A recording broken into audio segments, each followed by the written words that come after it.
Bueno, un cordial saludo para todos y para todas. Queremos aprovechar este video para compartir con ustedes un tema que tiene que ver con la reforma tributaria, ya que esta ya fue aprobada y sancionada por el presidente de la República y tenemos la ley 2277 del 2022. Pero queremos hacer algunos énfasis con este video para explicar cuáles fueron los cambios de la reforma tributaria frente a los trabajadores. No olvidemos que esta norma tributaria pues tiene aspectos relacionados con las personas jurídicas, con el impuesto a la renta, con el IVA y otros tipos de impuestos. Pero nosotros queremos es hacer énfasis y trabajar claramente sobre la reforma tributaria y lo relacionado con los trabajadores. Y cuando hablo de trabajadores, hablo en general.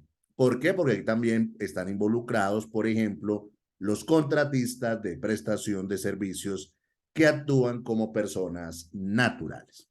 Entonces, los cambios, si revisamos el proyecto de reforma y la ley que se aprobó, pues no son muchos, pero sí quiero hacer algunos énfasis frente a los mismos.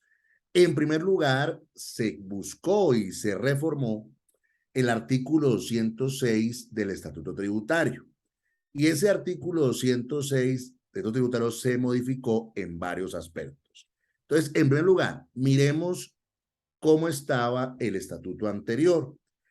El estatuto anterior, artículo 206, decía que se grababan con el impuesto a la renta y complementarios todos los pagos o ingresos que provienen de una relación laboral, legal o legal y reglamentaria. Digamos que esa es la regla general en esta materia. ¿Eso qué quiere decir?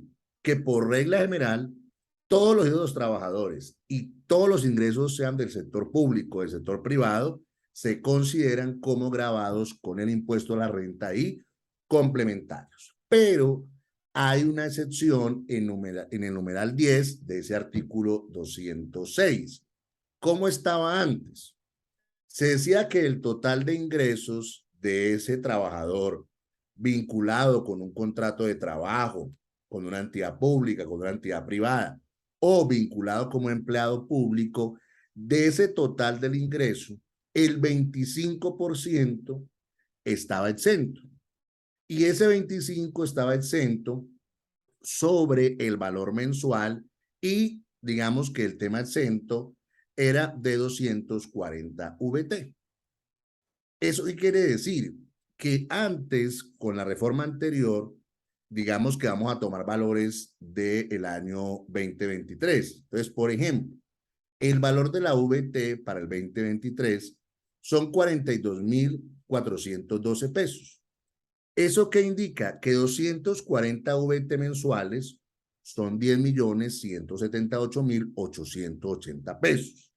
Y si cogemos 240 VT por 12, pues llegamos a la cifra de 122.146.550.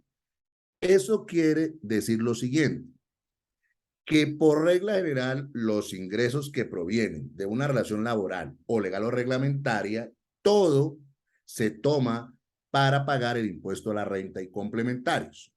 Pero con fundamento en este numeral 10 del artículo 206, pues el 25% está exento como límite. O sea, todo el mundo puede, digamos, descontar ese 25% para el impuesto a la renta, pero en ningún caso puede superar los 240 VT mensuales en la anterior. En la nueva o con la reforma aprobada, ¿sí? Pues ese 25% ya no es sobre 240 VT mensuales, sino sobre 790 VT anuales. ¿Eso qué quiere decir? Que si tomamos el mismo ejemplo y decimos que para el año 2023 el valor de la VT es de 42.412 pesos, pues 790 VT al año son 33.505.000 pesos 480.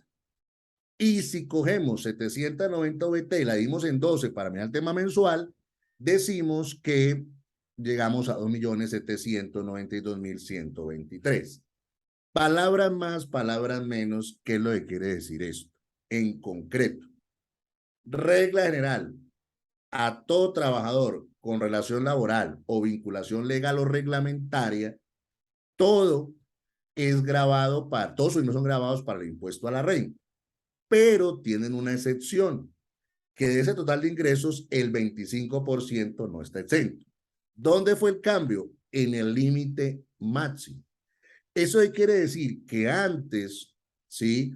Una persona podía, digamos, como excepción, llegar al mes hasta 10.178.880 pesos como deducción. Hoy en día la deducción solamente puede llegar de manera mensual hasta 2.792.123 pesos. Eso quiere decir que esas personas que tienen ingresos y quieren hacer la excepción, pues antes sí llegaban hasta 10.178.000 pesos, 880. Hoy llegan a 2.792.123. Eso quiere decir que claramente hubo una disminución en la excepción para los trabajadores. Adicionalmente, en cuanto a los pagos laborales, también el artículo 206, en cuanto a excepciones, fue modificado en su parágrafo quinto. Pero ojo con eso. Ese parágrafo quinto dice que esa excepción que miramos anteriormente, del 25% de los ingresos que se pueden deducir con el límite de las VT, que estamos en 790 al año, es decir, en 65,83 al mes. Eso quiere decir que para poder aplicar esa excepción, pues antes ese parágrafo también se extendía o digamos que lo daba para aquellas personas que tenían contratos, sí, superiores o inferiores a 90 días, perdón, o tenían más de 2 trabajadores o más de 2 contratistas. Pero eso cambió. Y lo que actualmente está vigente es que la excepción que vimos anteriormente también procede con rentas que no provengan de una relación laboral o legal y reglamentaria. Entonces, en estricto sentido, ¿qué podemos decir frente a ese primer punto? Que hoy en día, por regla general, toda la renta de trabajo que recibe el trabajador hace parte del impuesto a la renta. Segundo, tiene una deducción del 25% de los ingresos, pero en ningún caso puede superar 790 VT al año. Y tercero, que esta excepción que miramos, o este límite que establecimos del 25%, 790 VT, que es el límite máximo, no solamente lo vamos a aplicar para relaciones laborales que provengan de un contrato de trabajo o una relación alimentaria, sino que también se aplican a aquellas relaciones que no están relacionadas ahí. Ahí podríamos, por ejemplo, incluir las personas que reciben honorarios. Otro aspecto que también, digamos, pues es importante, pero para ser franco no tuvo muchos cambios en cuanto al monto, es que el artículo 206, que también fue objeto de revisión, por regla general, pues establece que no serán sujetos del impuesto a la renta las pensiones, esa es la regla general. ¿Cuáles pensiones serán grabadas? Pues serán grabadas las pensiones mensuales superiores a 1.000 VT. Eso quiere decir que si para el año 2023 la VT son 42.412 pesos, lo que está acá es contundente que aquellas personas que tengan pensiones superiores a 42.412.000 pesos, pues son personas que deberán pagar el impuesto a la renta. Es decir, la regla general, las pensiones no pagan impuesto a la renta, pero si tengo una pensión superior a 42.412.000 pesos, pagará el impuesto a la renta. Para ser franco, aquí no hubo cambios ni en el régimen anterior, ni con la actual reforma tributaria. ¿Dónde hubo el cambio?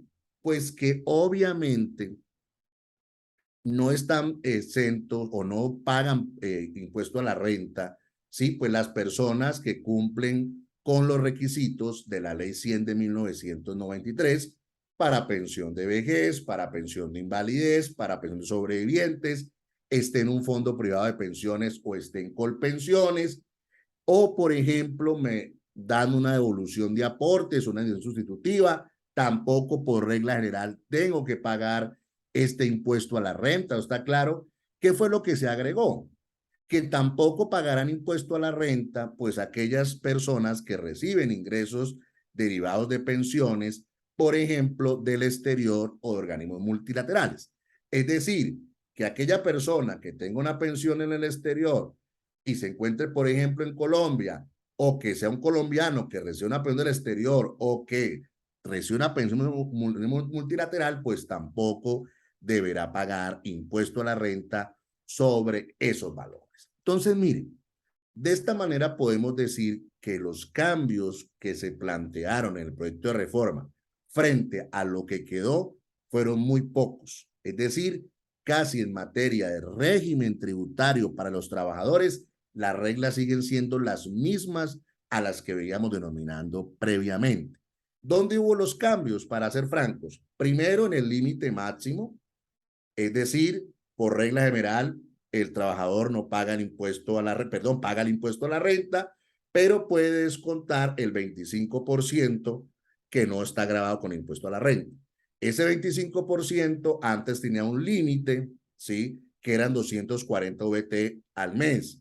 Ahora el límite son 790 VTs al año, que más o menos son 65.83 VTs al mes. Eso quiere decir que igual van a pagar impuesto a la renta, igual podrás deducir el 25%, pero el límite máximo para la deducción bajó.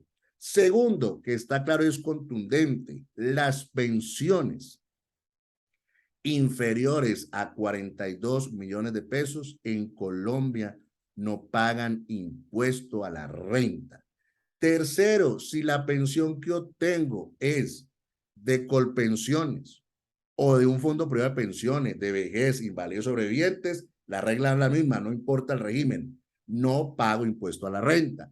Cuarto, si recibo una pensión del exterior o una pensión multilateral, tampoco se paga pensión. Y quinto, una persona que no reciba pensión porque no alcanza a tener el derecho, pero le da Colpensiones una edición sustitutiva o le da el fondo privado una evolución de aportes, si esos ingresos no superan los 42 millones de pesos, no pagan el impuesto a la renta. Si superan esos valores, en ese caso pagarán el impuesto a la renta.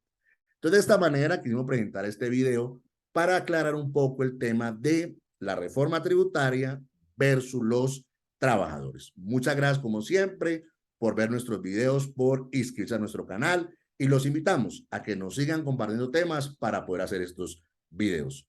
Un fuerte abrazo para todos y para todas.